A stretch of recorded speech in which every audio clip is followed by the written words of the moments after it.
Good evening, everybody. Welcome to the October meeting of the Cabinet. My name is Councillor Pere Ahmet. I'm the leader of the council and I'm chairing the meeting tonight. For the public record, we have Cabinet members here in the room, as well as a number of senior officers. Some non-Cabinet members are also present and additional officers are also joining the meeting virtually online. If any virtual attendees wish to speak, if they could please indicate with the yellow hand icon and we will pick this up. And this meeting is being streamed live and recorded by the council for subsequent broadcast via our internet site. So can I ask Cabinet members to please introduce themselves and state their portfolio? And can other speakers also introduce themselves when they are asked to speak, please? So if I can start with you, Councillor Brabazon. Zena Brabazon, Cabinet Member, Children's Schools and Families. Lucia Desneves, Cabinet Member for Health, Social Care and Wellbeing. Councillor Seema Chandwani, Cabinet Member for Resident Services and Tackling Inequality. Mike Hikata, Cabinet Member for Climate Action, Environment and Transport. Donna Carlin, Cabinet Member for Finance and Corporate Services. Ajda Ovet, Cabinet Member for Communities. Ruth Gordon, Cabinet Member for Placemaking and the Local Economy. Sarah Williams, Deputy Leader and Cabinet Member for Housing and Planning. Thank you. Do we have apologies? Chair, we have apologies from Councillor Arkell. Thank you. Item 3, urgent business. We have no new items of urgent business tonight. Item 4, notice of intention to conduct business in private. Any representations received and the response to any such representations. There were no representations received at the agenda publication stage in relation to the exempt items on this agenda. Item 5, declarations of interest. Can colleagues please indicate if they have a declaration of interest to make? Councillor Chandwani. Leader, I wish to declare a personal interest in item 11, housing income policy and housing arrears policy in accordance with Member Code of Conduct, Part 5, Section A, paragraph 6.2i. Councillor Hikata. Yeah, I have wished to declare a personal interest in item 11 as well, housing income policy and housing arrears policy in accordance with Member Code of Conduct, Part 5, Section A, paragraph 6.21. And I also wish to declare an interest in item 12, options for the future of Tiverton School, and will recuse myself for this item. Thank you. Any other declarations of interest? No? Okay. So in terms of personal interest, that means you don't need to leave the room, but but for item 12, you will be recusing yourself. Thank you. Item 6, which is minutes. Can we please confirm and sign the minutes of the meeting held on the 17th of September 2024 as a correct record? Agreed. Item 7, deputations, petitions and questions. There were no deputations or petitions or questions put forward to this meeting. Item 8, matters referred to Cabinet by the Overview and Scrutiny Committee. There are no matters from scrutiny for us to consider here tonight, which moves us on to item 9, which is Borough Vision. So this is for me to introduce. So this vision, it builds on the work that we have already done and are doing on the Haringey deal, which sets out our way of working and our commitment to designing council services and developing a different relationship with residents, and the corporate delivery plan that sets out our delivery ambitions over a 4-year period. The vision responds to the recommendations from the Local Government Association's Corporate Peer Challenge in May 2023 for a longer term vision for the decade ahead and for a borough. So this vision sets out a framework to maximise our links with partners and stakeholders, to build coalitions that help with the delivery of our local priorities, and it also embeds leadership of the equality, diversity and inclusion agenda. So based on the engagement we undertook to create this vision, we have something that recognises our strengths as a borough and feels authentically Haringey, and it sets out a longer term ambition where this council works together with partners and residents to deliver a place where we can all belong and thrive. So I'm really delighted to be presenting this here to everyone tonight, and it's been a while in the making as we've made sure that we've undertook lengthy consultation and engagement with stakeholders and members of our communities here in Haringey. And on that, I'll open it up to cabinet members. Does anyone have any questions for me?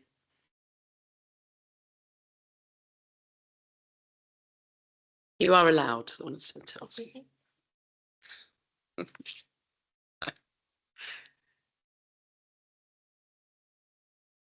Okay. Councillor Barnes. Thank you. Remind me, it's a while since I've done this. Do you want all three at once? All right. Thank you. So first question is, given that you would normally expect the vision to come ahead of more specific plans, and that isn't the case here, how do you expect this document to interact with others, such as the corporate plan, Haringey deal, and various strategies when it comes to policy making going forward? Second question. The document states that you hope everyone in the borough, residents, community groups, faith groups, business, statutory partners, will adopt this document and commit to act and help achieve these goals. How will you go about trying to encourage partners and residents to help with achieving those goals? And finally, the document says the council will explore setting up working groups or community forums for each call to action. How will you decide the membership of these groups, and how will you ensure that they have the powers necessary to push their goals forward? And I hope Ian is taking notes. Okay, so let me, I'll start with some responses and then I'll bring Claire in as well. Thank So in you. terms of the specific plans, Councillor Barnes, as you'll recall, we created a corporate delivery plan 2 years ago, and now we've got the second iteration of that. So we've got a delivery plan and we've got the Haringey deal. So we've got the doing documents, and this is the vision document. And some could argue that the vision should have come first. So that's what we're doing. So we do have implementations plans within that, but the corporate delivery plan is a delivery model that basically puts those words into action. So we've got the vision. It's a 10-year vision, and the next step will be that every 2 years you'll be looking at a corporate delivery plan to help deliver as against that plan. One thing I've been really clear on as leader is that I'm not all about talk, it's all about action as well, hence why we've got a solid corporate delivery plan, and now we've got the vision. So we're really clear that we don't want that something a dusty document that sits on a shelf somewhere, but I'm sure Claire can say a bit more as well around this. In terms of how we make sure everyone's involved, well, I guess our workshops did, I'm not sure if you actually came along to this, but we had a series of workshops with partners all across the borough. So it was really important to us, and that's why it probably took a bit longer, than we would like. But it was important that we made sure that there was the opportunity for everyone to get involved and engage. And the working groups, when you say how do we make sure, well, I guess even the creation of a working group, the key is to make sure that key people are on that, and it's a diverse group of people, but also that they've got sort of indicators and measurable outcomes that they'll be able to sort of look at and follow, really. So I can bring in Claire as well, who is probably going to put a bit more meat on that bone, and hopefully reassure you further. I wouldn't add too much more to what you've said, Leader, only just to say I think you made exactly the right point that I think the vision is the 10-year document. And so what we would expect to see is that subsequent corporate delivery plans obviously are shaped, and subsequent and future strategies and policies will be set in the context of this longer term vision now going forward. And so that's how we would see those things fitting together. I think it's also worth noting, actually, and this is mentioned in the document, that actually we drew on lots and lots of the engagement and feedback that we've had from residents in putting together other recent strategies and documents to build the vision. So, for instance, the recent consultations of Wood Green Voices and Tottenham Voices, the health and wellbeing strategy, the park strategy, these things also fed into the vision. So we've kind of been trying to make sure that it kind of comes together at both levels, if you like. And then I think in relation to kind of how do we involve partners and residents and the membership of subsequent groups, I think it's, as the leader said, we've kind of had that involvement from the beginning, and actually it will be now about us, I think, taking forward and actually really shaping the detail of that with partners and with residents.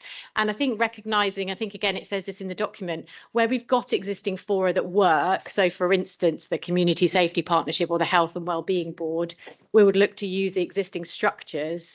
maybe there's no point in creating new structures for its own sake, but where there might be priorities or areas of focus that don't have those existing structures, look to make something that works for that. And in each case, it might not be exactly the same, would take more of a sort of, you know, horses for courses type approach. So that's all I would add to what you've said, Leader. Thank you. And as I'm on a roll, I'm I mean, in terms of our workshops, we had 3 workshops. There were invitees representing 48 organisations across Haringey. There was an online survey, residents, business, students, visitors, and staff workshops, actually, because it's really important that we obviously speak to our workforce as well. And there was around 1,000 attendees in total. And there was cabinet and backbenchers briefings as well. Of course, if there are gaps, and I'm sure there is even amongst that extensive list, more than happy for us to receive that feedback and make sure we do the best to reach out to everybody.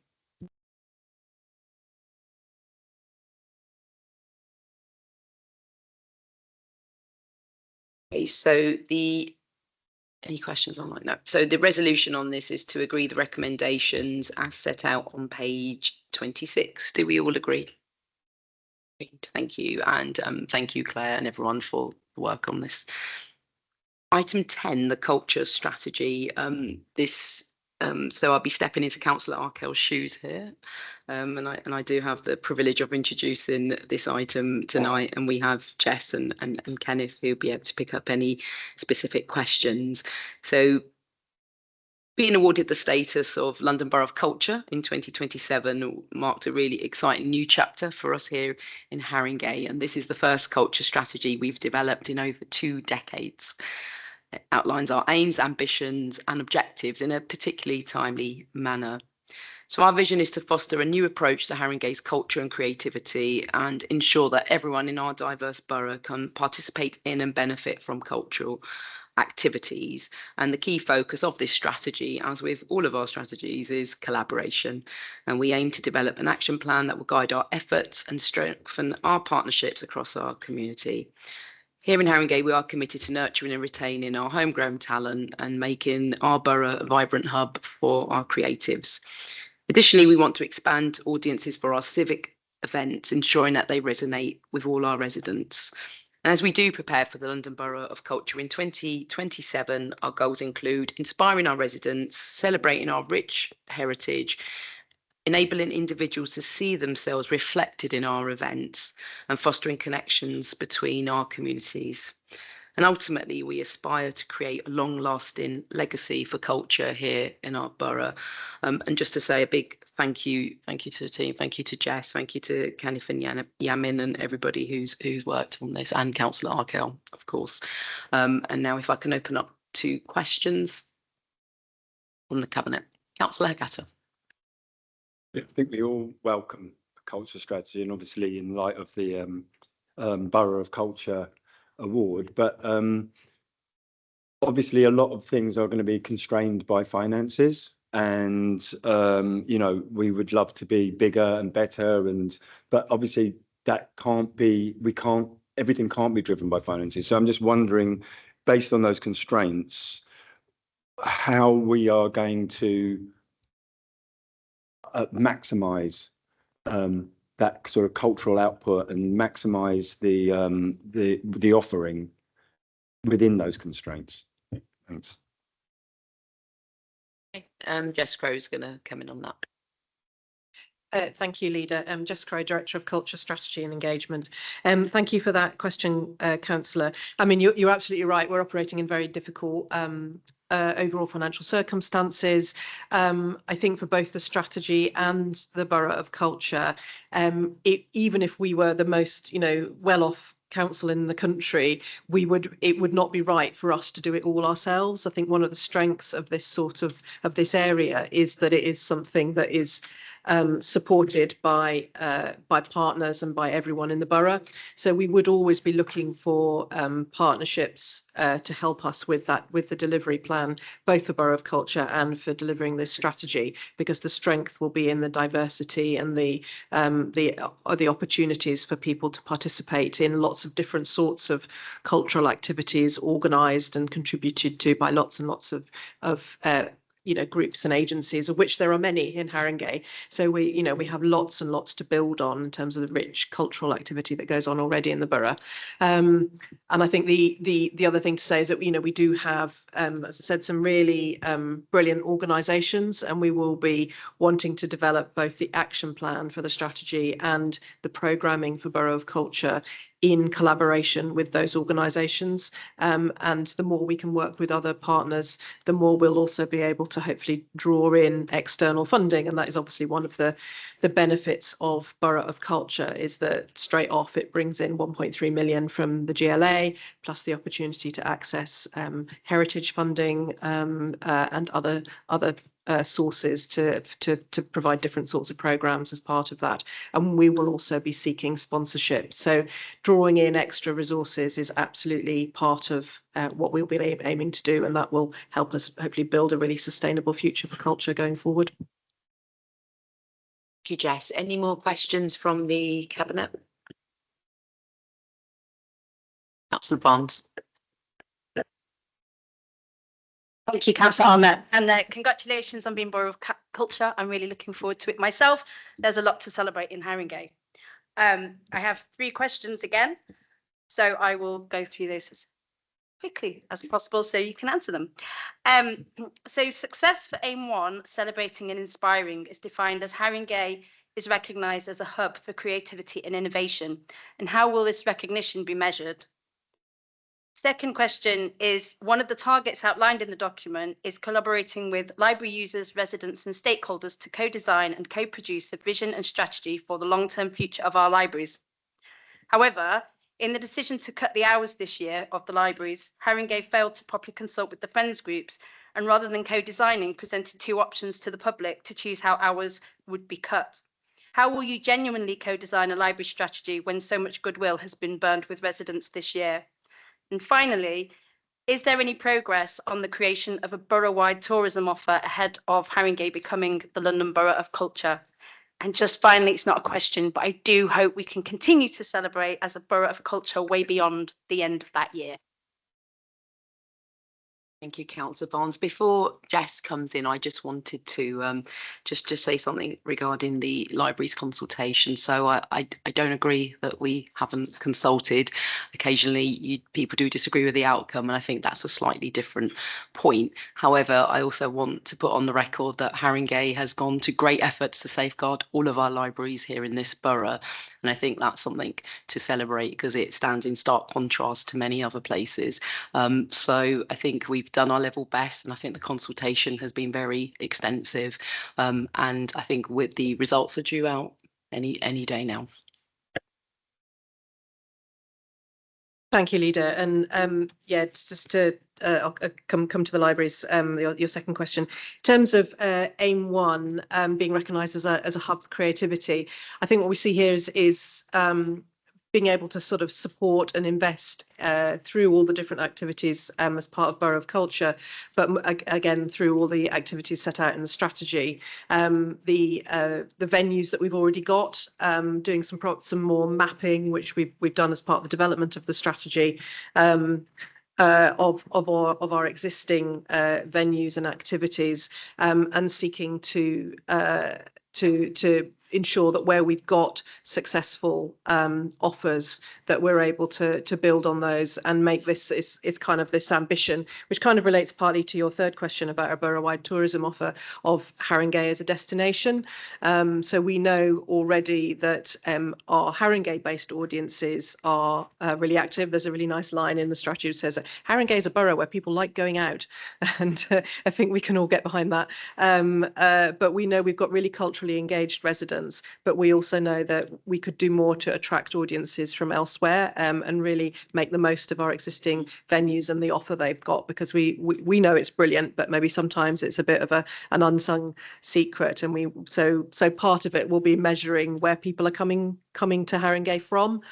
So that'll be one of the things, is diversifying and extending our audiences beyond existing audiences within Haringey, and opening those up more. And then also looking at the variety of the offer that we've got, and making sure that is retained. We've seen across London and indeed in the country that many performance venues and other cultural offerings are really struggling post-pandemic and post-cost of living crisis and with austerity. So, you know, we want to use all the levers that we've got to make sure that the offer in Haringey can thrive, and sort of we you know, we've shown already that we can sort of partially buck the trend with some of the activities that do go on in the borough, but we need to kind of look at where there are venues that maybe are not doing so well and support those. So it will be all about participation and visitors.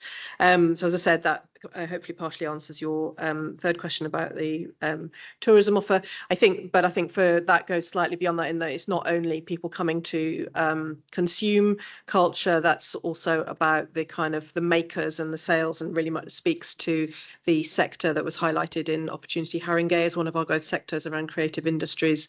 And so there's the kind of, you know, what can we do to sell cultural creative creations as much as performances. So it's really encompassing that kind of wide range of both the economic and the participation.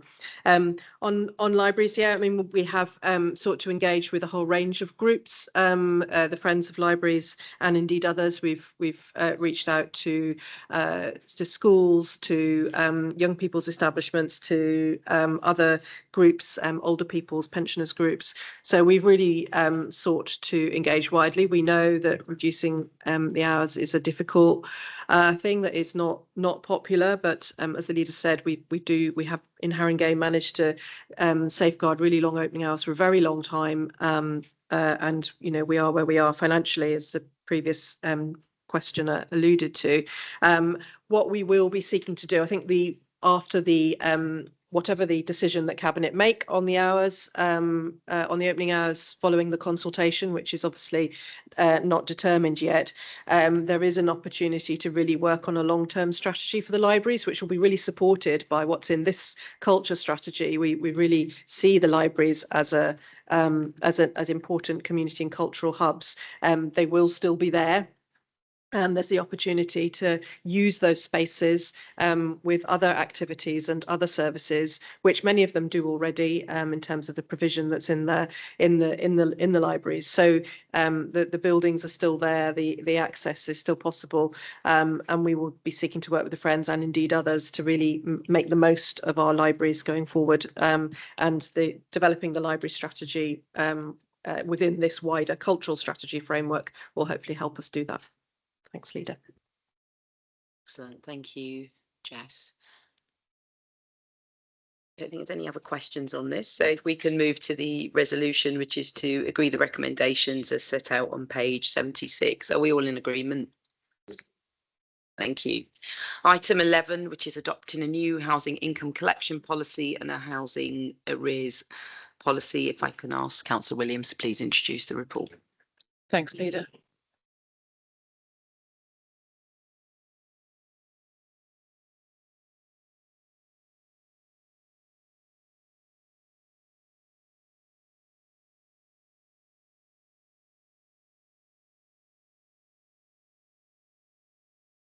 We're committed to ensuring that our microphones work. That our 20,000 tenants, leaseholders and their families live in safe, well-maintained homes where they can thrive. So this housing income collection and housing arrears policies are an important next step in the transformation of our landlord services. They align with our broader plans to enhance housing services for tenants and leaseholders and to improve the quality of our council homes as outlined in the Housing Strategy 24-29 and the Housing Improvement Plan. These new policies will enable us to manage housing income more effectively by reducing rent and service charge arrears, while offering support to tenants to swiftly address late payments and therefore sustain their tenancies. The housing income we receive is vital for funding the management, maintenance and modernisation of Haringey's council housing, making it essential that rents are collected in full and on time. The government's social housing regulator outlines the responsibilities of both tenants and landlords. Council tenants are responsible for paying their rent and other housing related charges on time, while the council has a duty to assist tenants who may be at risk of or are already in rent arrears. As a landlord, we must be transparent with tenants, treating them with fairness and with respect so they can access services, raise complaints when needed, influence decision making and hold us accountable. I'm confident that we have met the standards set by the regulator with a strong focus on early intervention to prevent and reduce arrears, as well as actively involving residents in shaping these policies. The insights and experiences of our residents, particularly through the Resident Voice Board, have played a key role in shaping these policies. This board, comprising 15 residents from diverse tenures, reports to the Council's Placemaking and Housing Board, ensuring ongoing resident engagement and co-creation in housing policies. I really want to express my gratitude to the board for their invaluable input, which helps our policies better reflect the needs of our communities. Thank you. Thank you, Councillor Williams. Is there any questions, Cabinet members? No. Okay. Councillor Barnes. Thank you. Pardon me, Councillor Ahmed. A couple of questions. In 6.13, it explains that to be entered into this prize draw, a tenant must be in credit. But then a couple of bullets under, it says that if a tenant in debit wins, then this will be used to make up their rent. So that seems a bit unclear as to how they would go in the first, how they would be entered in the first place. So I wondered if that point could be clarified. Secondly, do you expect the introduction of a prize draw to meaningfully increase the number of tenants paying or who are able to pay their rent by direct debit? And finally, what's the current picture in terms of tenants in arrears and what support is available for those tenants? I think the detailed question you asked in the first place might take a bit of time to come back to you on that. There must be a full stop missing somewhere, I'm guessing. Yes, is the answer to your second question. That's the reason for bringing in the prize draw, because obviously we know that tenants who pay by direct debit are more likely to not fall into arrears. And the third point, we have a big financial inclusion service for tenants, which I think I'd like to give the officers the opportunity to outline to you, but we have raised, I can't remember the number, but it's a very large amount of money, helped tenants to get that money through our financial inclusion services. Thanks. I think just to add to Councillor Williams' comments, the last financial year, the financial inclusion team supported and brought in additional income of just over £5 million in unclaimed benefits that tenants were entitled to. I think just going to your last question, Councillor Barnes, in terms of support, there are a number of supports we've got in place to try and make sure we sustain tenancies. So one of the things we've introduced is when we do a new tenancy sign up, with our housing officers, our income officers also attend that initial sign up to make sure they're claiming all of the benefits that they're entitled to. And if they're not, we're providing the right support to make sure we can get them to make a claim there and then. If there are any other debts that are not related to housing benefit or universal credit, we signpost them to external debt agencies, external debt advice services who can provide financial management advice. When a tenant does fall into arrears, one of the things that we do is a income and expenditure assessment. So we look at the total income for the household, look at the total expenditure. So when we make an agreement to pay the debt over a longer period, we're making sure that repayment period is realistic, that agreement is not broken and it's sustainable long term. I think finally, eviction is a last resort for us as a council. We know the cost of temporary accommodation is a lot more than secure tenancy. So whenever we go through the eviction process, there's an internal eviction panel that comprises of housing staff, including housing demand, before we decide to go with the possession proceedings. Thank you, Jahid. So if we can move to the resolution on this, which is to agree the recommendations as set out on page 170. Do we all agree? Thank you. Item 12, options for the future of Tiverton Primary School. Just going to pause for Councillor Hakata to leave the room.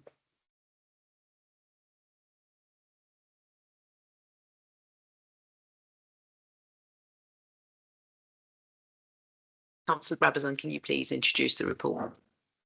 Thank you. I just want to say first that the purpose of the report is to set out the options for the future of Tiverton Primary School and to seek agreement from Cabinet to commence consultation on the options. So we're not deciding anything other tonight than just to agree to consult. So if I might set out some of the issues for colleagues. Every child and young person, wherever they live in our borough, deserves an excellent education. And as a council, we're committed to supporting our schools to continue to deliver high quality teaching, learning and support across Haringey. And as we can say quite proudly, we have some of the best performing primary schools in the country, judged by Ofsted to be 98% good or outstanding. I know there are issues about one word judgments, but these are positive words, so we like them. And we are immensely proud of the outcomes for our children and young people. In 2023, our youngest children, 73.2% of early years pupils achieved a good level of development. And this has gone up this year in 24 to 73.5. In year one, phonics has increased to 83.8%, and our rankings are high and we exceed London national expectations. The same is true with Key Stage 2, GCSE and A levels. However, as has been widely reported, Haringey, like many other London local authorities, has been experiencing a significant decrease in pupil numbers, which has caused some schools to face serious and irreversible financial and sustainability pressures. I think just to add, you will know, colleagues, that school funding is based on pupil numbers. So if the numbers go down, the income of a school, the budget of a school goes down. And that is a national formula. Things have been exacerbated because we now have a national funding formula, which doesn't favour London. The critical London-wide factors of lower birth rates, the cap on rent benefits, families leaving the capital as a result of the housing crisis, Brexit and COVID-19 have resulted effectively in a perfect storm across London. Only 3 authorities have got rising numbers at 33. Every other authority is seeing a decline, and it is regrettable that we are seeing the impact of this on loved and cared about community schools across our city. There's a reduction in demand for primary places, which we are seeing in reception and which is now wending its way through the school system and will be soon affecting secondary year 7. I think I can say with some certainty that the school leaders and the council have been working incredibly hard to mitigate the risks arising from falling roles where the schools fall into financial deficit. This means working with schools locally to progress a number of approaches with a focus on preventing escalation of risk to those in scope for potential closure or amalgamation. The approaches used so far include measures to reduce costs, such as restructuring school staffing levels, reducing the amount of available support staff, limiting extracurricular activities such as school trips, none of which anyone would want to do. Vertical grouping, by putting children in different age groups across the schools because class sizes are too small, formally reducing and capping reception and in-year classes, and for some schools, the additional need to agree financial deficit recovery plans with the local authority. And you will know that every year we bring an annual place planning report, and every year we talk about reduction in forms of entry, as we have done for at least 5 years to my certain knowledge. I would like to take the opportunity to thank everyone in Haringey's education system for their often challenging work as we've worked through these really difficult decisions, and we now have to start to explore even more difficult options as outlined in this paper. To summarise, we have a statutory duty to ensure there are sufficient high-quality school places for our children and that places are planned effectively, and we are the admissions authority for maintained and community schools. The fragmentation of the system means we are not the admissions authority for academies. So that is another issue which confronts us, which is related to all of this problem that we face tonight. The financial pressures have a significant impact on our schools and threaten stability and quality within our education system. But we have to continue to ensure every single child has access to an excellent education that allows them to fulfil their potential and achieve their ambitions. And that is why we must now begin to consider the difficult options outlined in this report for Tiverton Primary. Significant concerns have been raised about the school's long-term sustainability in terms of the risks to the school's financial viability and its ability to attract pupils to the school. The latter is as a result of the declining birth rate to which I referred before, and also a recent inspection outcome. For these reasons, I recommend to Cabinet that the Council does consult on the options set out in this report. And the recommendation is to agree to commence consultation on the options for the future of Tiverton, which include, in summary, and which are set out in detail in the report on pages 237 to 240, the options of no change, a federation, which is a loose link with another school that keeps Tiverton as a school, amalgamation, which is effectively the closure of two schools to form a new school, or closure. Those are the options which we face and which we will be going, with your agreement, go out to public consultation. Thank you, and I'm happy to answer any questions. And Anne is here, of course. And Jane Jane Edwards is online. Thank you. Thank you, Councillor Brabazon. That was very, very clearly put. Any questions from the Cabinet for Councillor Brabazon? Councillor Barnes. Thank you, Councillor Ahmed. Councillor Brabazon, I've just got two questions. I've come off lightly. So the first is, could you speak a bit more to the serious weaknesses which were identified in the key financial processes at the school and indicate how many more schools may have similar weaknesses in the borough?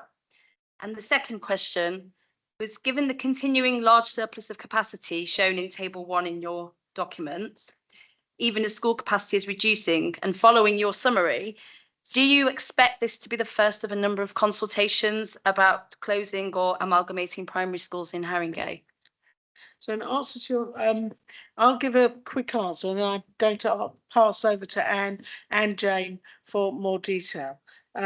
But in summary, many schools are facing financial problems because, as I explained in summary, all schools are subject to the same formula, and that is the national funding formula. The national funding formula does not favour London. That was one of the decisions of the previous government. So that's one problem. But the other is the decline in numbers means there's just a decline in the budget because every pupil has a price, a value. In primary, it's around 4,500. I might have that figure slightly wrong, but that's roughly the figure. So for every child who doesn't come, the school loses the money, but you still have to put a teacher in front of the class and you still have to have a support system. So let's take reception. This ratio is 30-1. If there are only 25 children, you're losing 20,000 odd pounds. And that wends its way through the school. We have other factors in London, which I've referred to, which is the churn of population, people who are moved out, temporary housing, on top of all the other issues, Brexit, COVID, private sector renting, unaffordability, cost of living, all of those things. But that's my answer, but I'm sure Anne and Jane can expand on that. And on the second question, We're monitoring the situation with the schools all the time, and I will leave that to Jane and Anne to respond in more detail. Oh, sorry, Anne. Thank you, Leader. Before I pass on to Jane, just in case Jane wants to comment further, the significant issue here is a lack of finances due to school roles. That's the predominant factor that I think we all need to focus on. Thank you.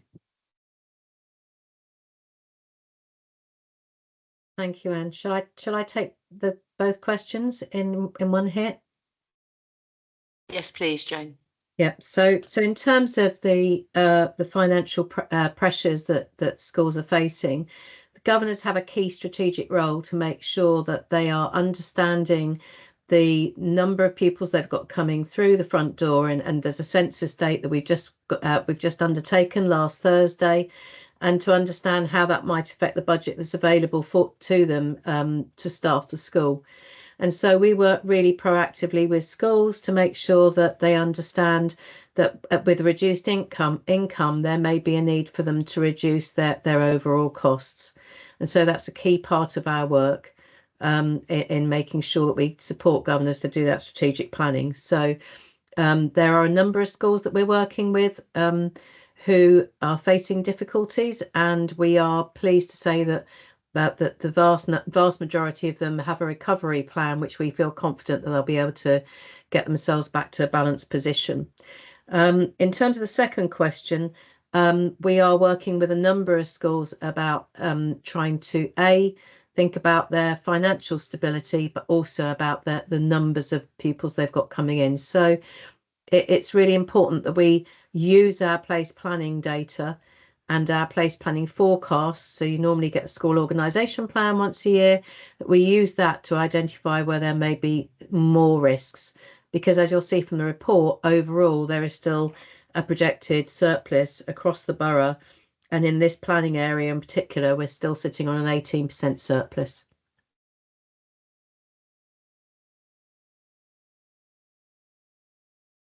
Thank you, Jane. Okay, if we can move to the resolution on this, which is to agree the recommendations as set out on page 237. Do we all agree? Agree. Thank you. Can we wait for Councillor Hakata to come back?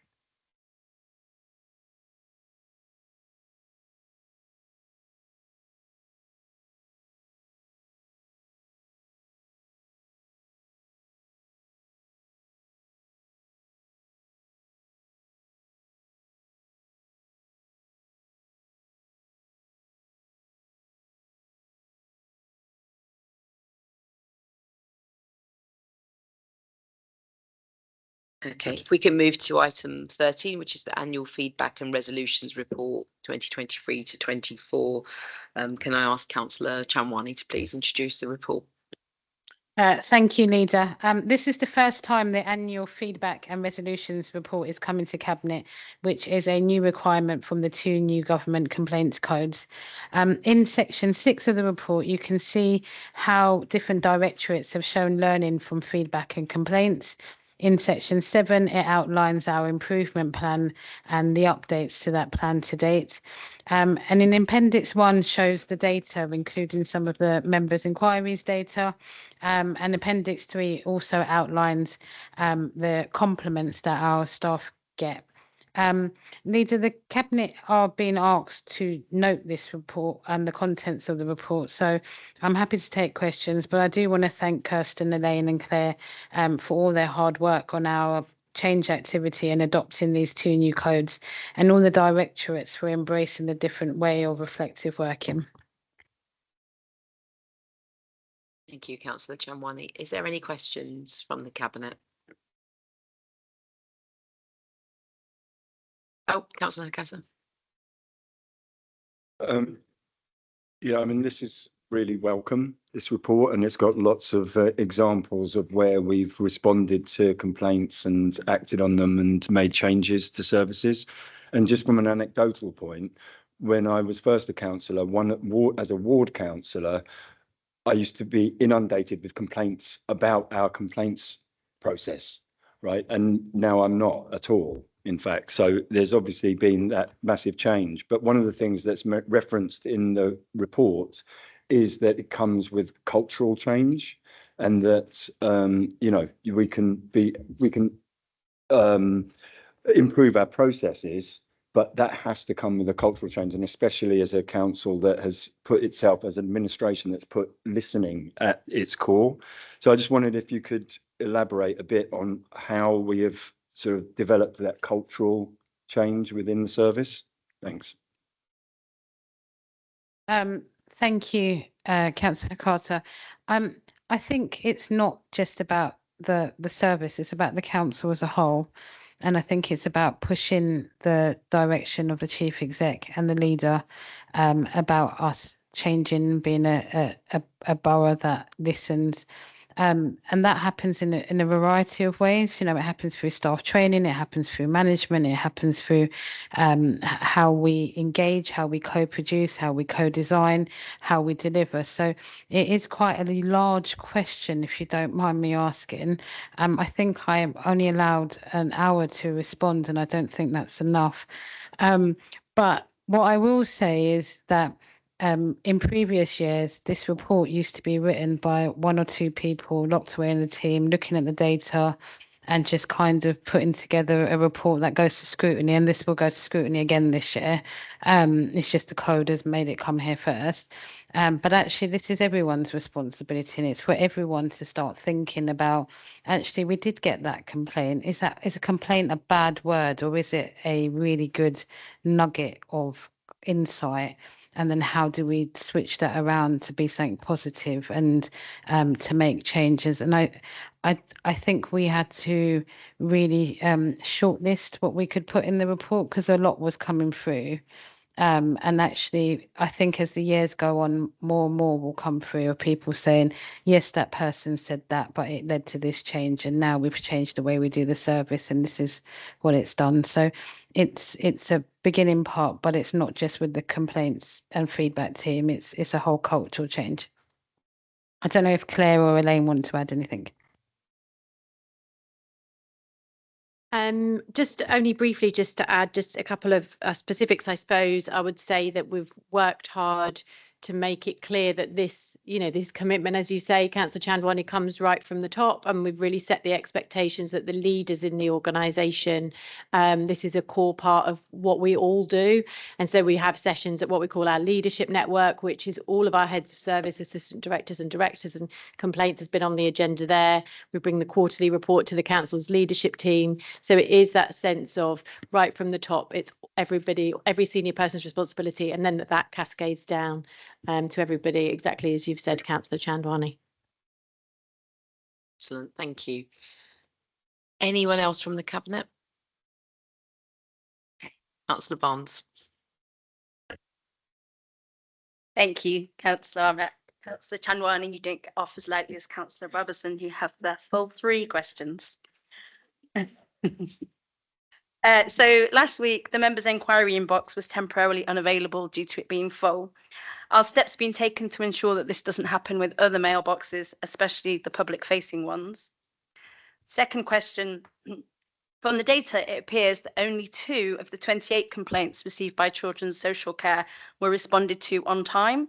Given that this was a low volume of complaints or nuggets of useful information, and the potentially serious ramifications of slow responses in this service, what do you put this down to, and how can we improve it? And finally, last year saw the number of orders upheld against Haringey by the Housing Ombudsman more than double from the previous year. And what's the reason for this increase, do you think? Thank you. So actually, I've also had to report to IT because my inbox is reporting as full. So the actual inbox isn't full.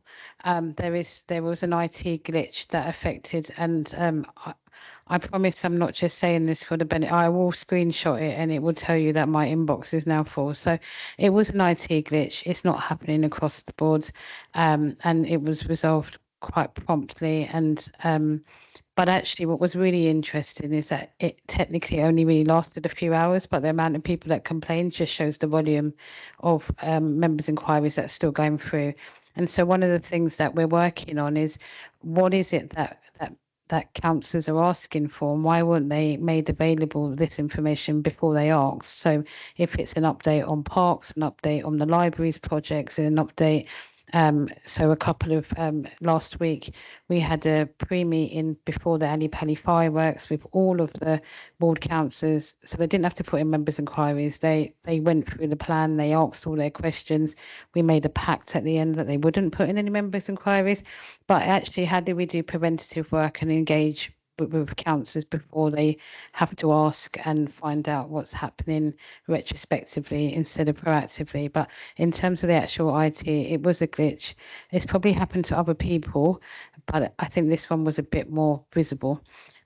In terms of your specific questions, and this is kind of what really happens at scrutiny, is that each directorate has either a director or an assistant director come and answer these specific questions, because I'm cabinet member for the complaints team, but not cabinet member for children's and not cabinet member for housing. So I think we might also have to give you those in written response. What I will say to you is, in terms of question 3, there's obviously been a new service in terms of how housing complaints are reported. So damp or mould has been reported differently, and Michael Gove set up that whole service. So that's what's seeing a shoot up of what you have to classify as complaints. I don't know if Anne wants to come in regards to children's. Some of these complaints are very long and complex, and they do have to await a verdict, a report from a psychologist, a report from a independent inquiry, and that's what could cause the delay. But I'm sure Anne could come in to specifically answer that one.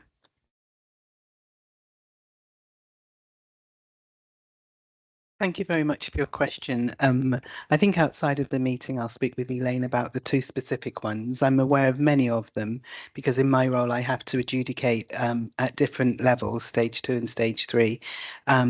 It's right, Councillor Chandwani is absolutely correct that the ones in children are incredibly complicated, and sometimes we have to trawl through extensive files.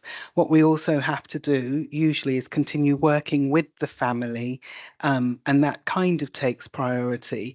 We do say to social workers that we would prefer that you answered the complaint, and at earlier stages they do. However, when it becomes more complicated and say they're in a taking children through court proceedings or children are subject to child protection plans, then they carry on with the work trying to resolve the issues in real time rather than respond to the complaint. But we will continue to get them to try and speed up. But in relation to this specific, to your specific question, I will speak with Elaine outside of the room. Thank you. Yeah. Okay, so the resolution here is to note the report as outlined at page 304. Okay, if we move on to item 14, which is the London Borough of Haringey's Gambling Act policy, if I can ask CouncillorOvat to please introduce. Thank you, Leader. As a licensing authority, we are required to publish a new statement of gambling policy for the borough at least every 3 years under Section 349 of the Gambling Act 2005. The current policy is due to expire in January 2025, and this policy is a statutory requirement. Consultation on Haringey's gambling policy began on the 23rd of July until 3rd September 2024.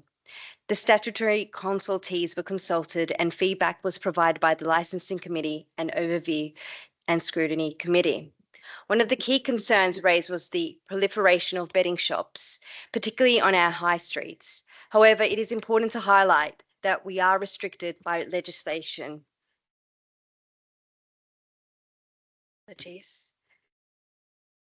Which sets out a duty on local authorities of aim to permit. Haringey Council takes its responsibilities as a licensing authority seriously and has concerns about the proliferation of betting shops, particularly on the borough's high streets.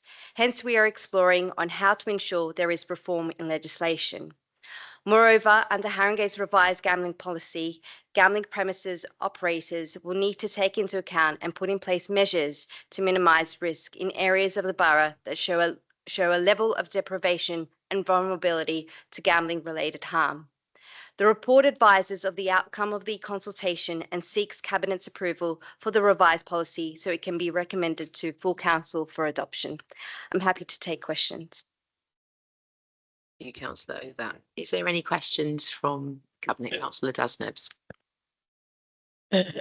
Thanks, Chair. And if you'll permit, just a comment to thank Councillor Ovat for this work. And of course, as we know, we're very restricted in this policy and it limits what we can do, or national legislation limits what we can do. But what the consultation provided us with is that all useful information around the feelings and concerns of residents across the borough. Many of you will know that we've responded to that by having a very unique programme in London. Not many boroughs doing the work that we're doing around gambling harm, with extensive work around services, but also listening to the voices of those affected by the gambling harms and survivors of gambling. So that work continues. And of course, I'm really grateful that Councillor Ovat will be working closely with those survivors and residents to seek to influence the national picture and improve the protections of people in our borough and beyond from gambling harm. Thank you, Councillor Brabazon. Just to follow on from Councillor Dasnevs, we know how restricted the powers of local authorities are in this area, but of course residents expect us to do things around the concentration of betting shops or adult gaming centres on our high roads and so on. So can you set out whether there are any work going on with London councils or local government association to try and influence the new government, that hopefully to get some more teeth into these policies? Thank you. Thank you, Councillor Brabazon. Yes, we are exploring ways on how to reform legislation and ensure there is changes to the regulations, and we're working closely with public health led by Councillor Dasnevs, and that will be one of our areas to explore. But thank you for that. Excellent, thank you. Councillor Barnes. No questions. Okay, so if we can move to the resolution on this, which is to agree recommendations as set out on page 329. Do we all agree? Thank you. Item 15, approval of housing construction contract at land adjacent to Wat Tyler House on Boyton Road. Councillor Williams. Thanks, Leader.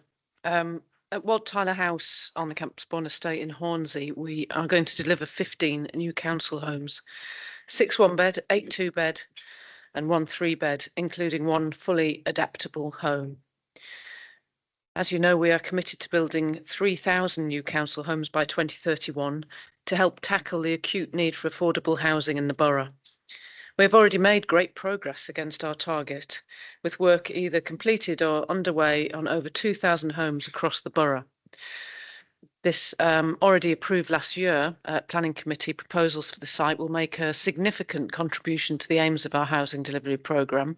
And in addition, passive surveillance aims to design out crime on the estate by providing CCTV cameras and improved landscaping, sight lines, and to encourage the local community to use space to create a more inclusive environment for all, with a really significant investment in play areas.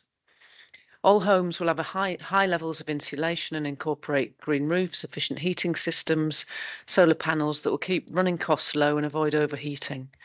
They will be constructed with responsibly sourced and environmentally friendly materials. Thank you.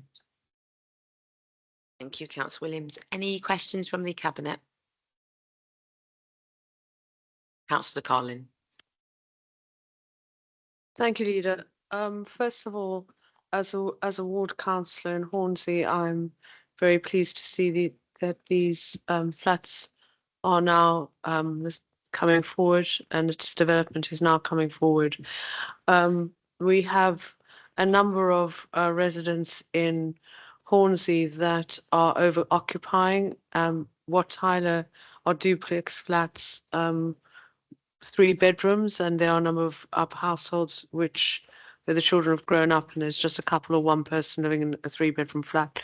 So I would just like to know whether the 1-bedroom and 2-bedroom properties would be available to other residents in Wat Tyler House, specifically as downsize properties. Okay. Yes. Yeah. Okay. Any more questions from the Cabinet? Councillor Pons? Thank you. Just one question for Councillor Williams. When would you expect work to begin on site? I think there are people in the room with a better guess than me. I would think we will be building on site by next January at the latest, but let somebody else come in on that. January is a fairly accurate prediction. I'd say, generally with everything that we need to do, we'll start in earnest in January.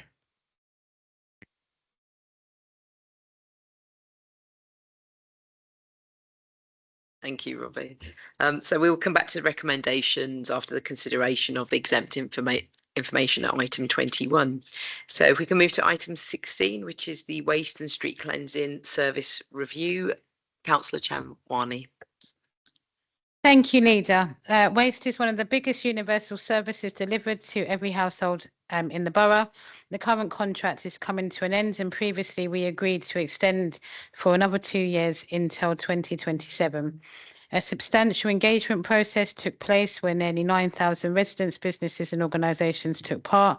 An extensive design process took place alongside looking at best delivery options to give residents best value, best quality and best outcomes.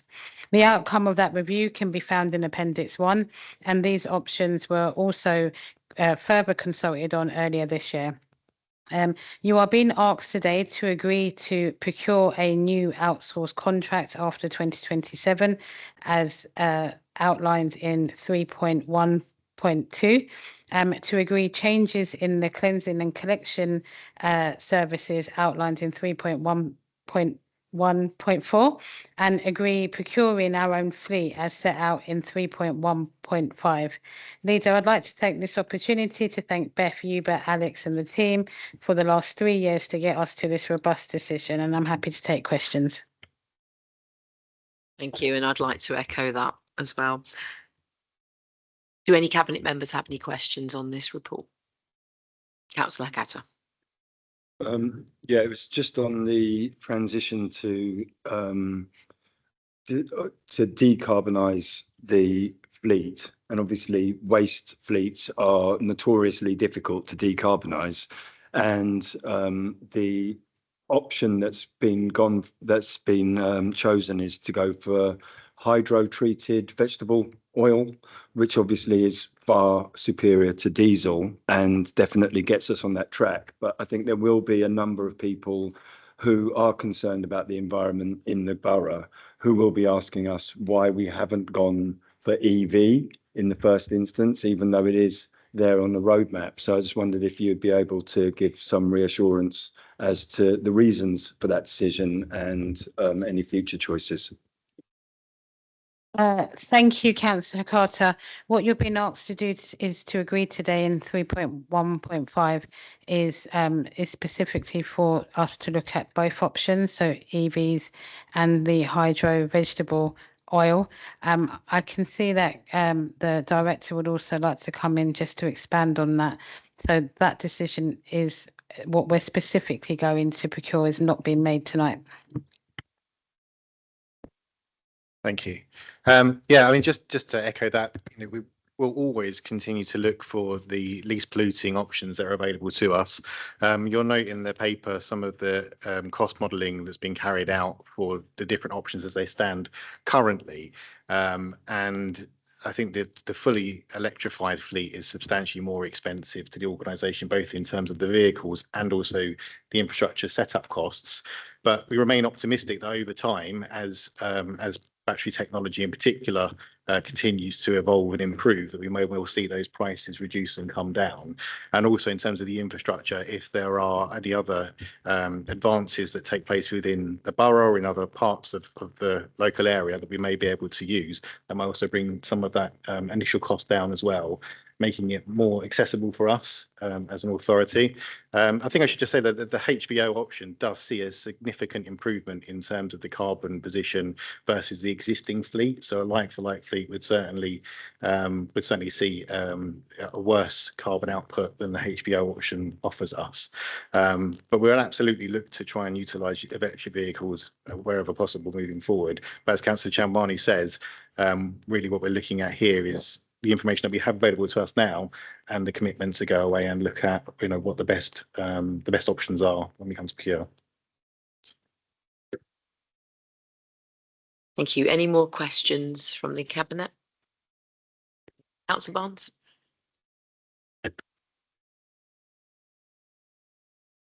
Thank you. I have 3 questions for you, Councillor Chandwani. The first is that data in the report shows that reducing the size of non-recyclable waste bins encourages people to recycle, and that's great. But is there any data about whether or not that could cause an increase in fly tipping? Second,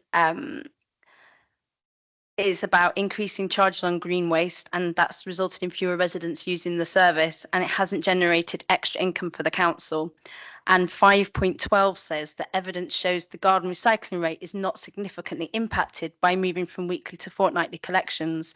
So what's the evidence to support that? And does it take account of the fact that residents have to pay separately for that service? And finally, how will the new smaller bins be rolled out to residents? Thank you. So in terms of the bin sizes, there's no evidence or correlation that shows that boroughs who have a 180 bin have a higher proportion of fly tipping. One of the reasons that we have fly tipping predominantly in London, but in other major cities, is people are not using the bin whatever size they are. And so that's a totally kind of different objective that we need to resolve. What we are seeing in all the boroughs that are having to get a higher recycling rate than us is that they are sort of almost making people force themselves to change about what they're putting in the non-recycling bin and starting to extract a lot of the recycling and putting that in the recycling bin, which we're proposing to keep at 240, and we're also proposing to keep at a weekly collection. So it's incentivizing people to do so and kind of have a behaviour change, because otherwise they would have overflowing bins. And we've seen that in Ealing, which has hit over 50%. We've seen that in our neighbouring boroughs. So the evidence is there that there's definitely an impact and a difference with the 180 bin. In terms of how we're going to roll this out, so actually our current bin stock is already needing to be replaced. It's hit its lifespan. So what we're making a decision here today is that when we're going to roll out the new bins, we will have to roll them out anyway. So we'll roll them out at 180, and that's the policy change that Cabinet have been asked to do. And it will be rolled out exactly the same way that we've done previous rollout. I think this is our 3rd rollout. This will be our 3rd rollout. And we'll do it in a systematic way. We've got to obviously purchase the bins. We've got to ensure that the bins are delivered, etc., and the old ones are taken away. What I will say here is that we're giving ourselves a couple of years to develop some policies, which are also seen in the documents. We heard really clearly from residents and from all of the workshops we've done with ward councillors that we need to have policies about families that are bigger in size, households that have more than 4 people, etc. And so we do need to make sure that when we roll out, we take that into account. In terms of the fortnightly garden waste, we're one of the only boroughs that still have weekly garden waste collection, really. And when we are collecting weekly, we're rarely collecting full bins. So what we're trying to do here is to still keep the service and keep it attractive to people at the right price, but ensure that it's conducive, and we're not defeating the purpose of getting people to recycle, but then pollute the air with all of the trucks going around once every week. So that's the kind of thinking behind it. And we haven't seen any evidence from any boroughs that do fortnightly collections. Some only do seasonal collections as well. They don't collect in winter, but the feedback from the 9,000 residents was that might be a little bit going too far. But we haven't seen any evidence that that reduces any take up. I don't know if Beth or Barry want to come in.